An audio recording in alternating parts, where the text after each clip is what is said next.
Greetings everyone, I am Techno the VC Hero, and good morning to all you fine folks. Well, it's morning where I am anyways.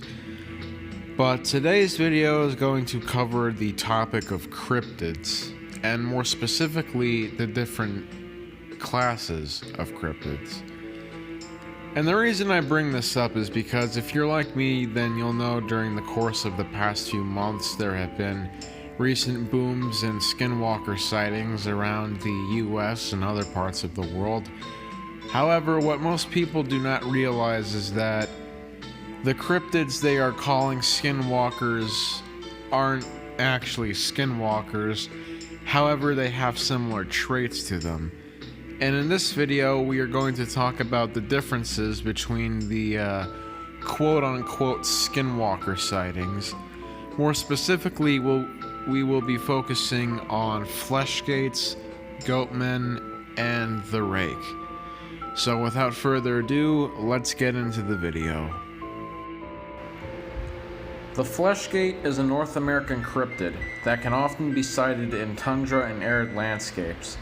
Fleshgaits prefer to hunt in packs, but are sometimes known to hunt alone. They can learn and adapt to new environments very quickly, which they use to their advantage. Like skinwalkers, a Fleshgait can shapeshift by using the skins and hides of animals, but unlike the skinwalker, Fleshgaits will use human skin to shapeshift.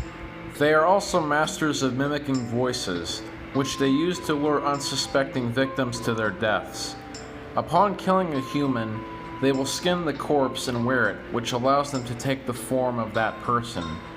They are murderous doppelgangers, with the goal of stealing human identities. Fortunately, the Fleshgait has most of its roots based in fiction. The Goatman is in some instances both a physical and spiritual being. Most of the sightings of the Goatman occur in the Appalachian Mountains, but some sightings span as far as Texas. The origins of the Goatman are unclear.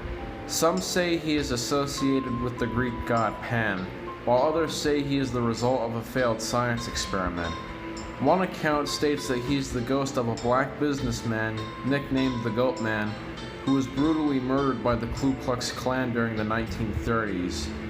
The Goatman is known to wield an axe, which he uses to attack people or cars with. In some instances, the Goatman is able to shapeshift into human forms, but cannot fully mimic them. Unlike the skinwalker or the Fleshgait, it is easy to tell if the Goatman is amongst you, thanks to his poor acting abilities. The Goatman doesn't fully have any real agendas or purposes in mind. Preferably, the Goatman just does not like humans. The Rake is a tall, skinny humanoid creature that has been referenced in various urban legends, folklore, and creepypastas. It is not fully known if the Rake is mammalian or reptilian. However, there have been instances of male and female Rakes. The Rake does not shapeshift or impersonate humans, or animals for that matter. However, the creature has been known to have a predatory nature. The Rake will usually feast on the blood and flesh of its victims to satisfy a need for nourishment. Sightings of the creature, or creatures like the Rake, span from America throughout Europe and even as far as Asia. Some are led to believe that the Rake is a possible proxy for the infamous Slender Man. However, this hasn't been fully clarified. Like the Fleshgait, most of the Rake's stories are fictionally based. However, there are people who claim that the Rake is indeed a real creature and that they have encountered it. However, whether these claims can be proven true or false is a matter of debate. And that, my friend, should hopefully help clarify the mixed confusion between these cryptids. Thank you for watching, and I'll see you next time.